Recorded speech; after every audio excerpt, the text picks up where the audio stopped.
TDP senior నేత చింతకాయల విజయ్కు రాజ్యసభ సభ్యత్వం ఖరారైన నేపథ్యంలో నరసీపట్నంలో తెలుగు తమ్ముళ్లు భారీ ఎత్తున సంబరాలు నిర్వహించారు. పట్టణంలోని పలు ప్రాంతాల్లో పార్టీ నాయకులు కార్యకర్తలు ఒకరికొకరు స్వీట్లు తినిపించుకుని ఆనందాన్ని వ్యక్తం చేశారు. ఈ సందర్భంగా భారీ బాణసంచా కాల్చి తమ హర్షాతిరేకాలను వ్యక్తం చేశారు. చింతకాయల విజయ్కు రాజ్యసభ సీటు కేటాయించడం పట్ల పార్టీ శ్రేణులు సంతోషం వ్యక్తం చేస్తూ ఆయనకు శుభాకాంక్షలు తెలిపారు. అలాగే రాజ్యసభ సీటు కేటాయించిన ముఖ్యమంత్రి చంద్రబాబు నాయుడు, రాష్ట్ర మంత్రి నారా లోకేష్ కు తెలుగు తమ్ముళ్లు ప్రత్యేకంగా కృతజ్ఞతలు తెలిపారు. పార్టీ కోసం ఎన్నో సంవత్సరాలుగా సేవలందించిన నాయకుడికి సముచిత గౌరవం దక్కిందని వారు పేర్కొన్నారు. ఈ కార్యక్రమంలో టీడీపీ నాయకులు, కార్యకర్తలు, అభిమానులు పెద్ద సంఖ్యలో పాల్గొన్నారు. చింతకాయల విజయ్ మాట్లాడుతూ రాజ్యసభ అభ్యర్థిగా అవకాశం దక్కడం తన జీవితంలో అత్యంత ముఖ్యమైన రోజన్నారు.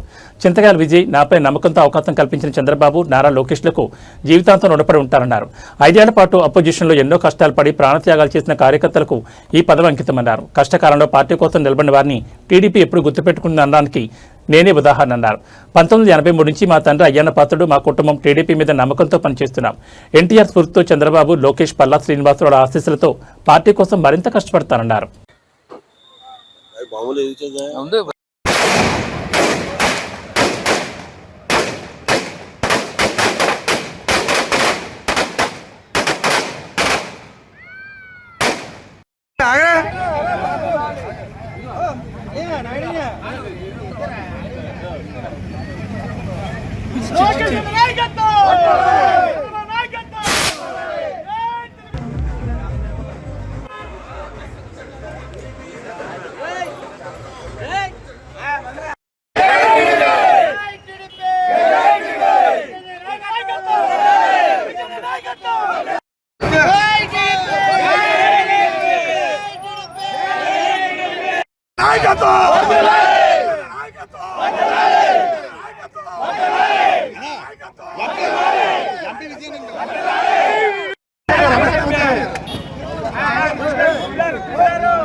ఈ రోజు చాలా చాలా హ్యాపీ.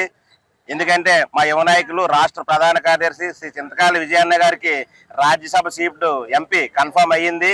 అందుగాను మన ముఖ్యమంత్రి వర్యులు నారా చంద్రబాబు నాయుడు గారికి, అలాగే లోకేష్ గారికి అందరి తరఫున ప్రత్యేకమైన ధన్యవాదాలు తెలియజేసుకుంటున్నాం. మరి విజయాన్ని గురించి అందరికీ తెలిసిందే. 2014లో కానీ, 2019లో కానీ, 2024లో కానీ ఎంపీ సీటు ఆశించినప్పటికీ కొన్ని అనివార్య కారణాల వల్ల రానప్పటికీ కూడా పార్టీ నిర్ణయం శిరోధార్యం అని చెప్పి పార్టీ అధికారం రావడం కోసం అహర్నిశలు శ్రమిస్తూ రాష్ట్ర ఐటీడీపీ ఇన్ఛార్జ్ గా పనిచేస్తూ మరి ఆ సైకో ప్రభుత్వం 2019 నుంచి 2024 వరకు ఐటీడీపీ ఇన్ఛార్జ్ కాబట్టి విజయాన్ని అనేక ఇబ్బందులు పెట్టినా కానీ ఎక్కడా వెనకడుగేయకుండా, ఎక్కడా తగ్గకుండా తన తన దమ్ము చూపిస్తూ పార్టీ అధికారంలో రావడం కోసం తన వంతుగా ఎంతో కృషి చేశారు. ఈ రోజు ఆయన కష్టమే ఫలితం అన్న విధానంగా ఈ రోజు ఆయనకి రాజ్యసభ సీటు కన్ఫర్మ్ అయ్యింది. మరి విజయాన్ని గురించి చెప్పాలంటే మన రాష్ట్రంలో కానీ ముఖ్యంగా నర్సీపట్నం నియోజకవర్గంలో అనేక మంది యువకులకు కానీ పార్టీ కార్యకర్తలకు కానీ పార్టీ నాయకులకు కానీ ఎన్ని ఇబ్బందులు వచ్చినా కానీ విన్నదండగా ఉంటూ 24/7 ఎనీ టైం వాళ్ళ కష్టాల్లో పాల్గొని. అందరికీ నమస్కారం అండి. ఈరోజు అతి ముఖ్యమైన రోజు నా జీవితంలో. రాజ్యసభ సభ్యుడిగా నారా చంద్రబాబు నాయుడు గారు, మా నేషనల్ తెలుగుదేశం పార్టీ ప్రెసిడెంట్ గారు ఈరోజు నాకు ఈ అవకాశం కల్పించారు. అలాగే national working party president Nara Lokesh గారు అదేవిధంగా నా మీద ఒక ట్రస్ట్ పెట్టుకొని ఈరోజు ఈ జాబ్ని ఇంట్రెస్ట్ చేశారు. దానికి వాళ్ళిద్దరికీ కూడా జీవితాంతం రుణపడి ఉంటాను. ఈరోజు తెలుగుదేశం పార్టీని నమ్ముకొని ఉంటే, తెలుగుదేశం పార్టీ కోసం జెండా స్కంధాల మీద పెట్టుకొని పనిచేస్తే ఈరోజు ఈ ఫలితం దక్కుతుంది అనేది ప్రతి కార్యకర్తకి చెప్పడానికి నేను గర్వపడుతున్నాను. ఈరోజు కార్యకర్తలందరూ కూడా ఆ 5 ఏళ్ళు అపోజిషన్లో ఉన్నప్పుడు ఎంతో కష్టపడ్డారు, ఎన్నో సహకారం చేశారు, ఎంతో మంది ప్రాణత్యాగాలు చేశారు, ఎంతో మంది బాధలు పడ్డారు. వాళ్ళందరికీ కూడా నారా లోకేష్ గారు, నారా చంద్రబాబు నాయుడు గారు ప్రతి ఒక్క వేదిక మీద ఒకటే మాటిస్తున్నారు: కష్ట సమయాల్లో నిలబడినోడికి పార్టీ ఎప్పుడు నిలబడుతుంది అన్నది ఈరోజు అది ఉదాహరణ. ఈరోజు కష్ట సమయాల్లో ఎప్పుడు కూడా మా తండ్రి గారు అయ్యన్న పాత్రుడు గారు కానీ, మేము కానీ, మా కుటుంబం కానీ ఎంతో తెలుగుదేశం పార్టీ మీద నమ్మకంతో 1983 నుంచి కూడా ఎంతో ఆసక్తితోటి కానీ ముందుకొచ్చి కష్టపడి ఈరోజు ప్రయత్నం చేసి తెలుగుదేశం పార్టీని ముందుకు తీసుకెళ్ళాం. అది గుర్తు పెట్టుకొని ఈరోజు నారా చంద్రబాబు నాయుడు గారు నేషనల్ పార్టీ ప్రెసిడెంట్ టీడీపీకి, ఈరోజు పల్లా శ్రీనివాస్ గారు స్టేట్ పార్టీ ప్రెసిడెంట్, అలాగే నారా లోకేష్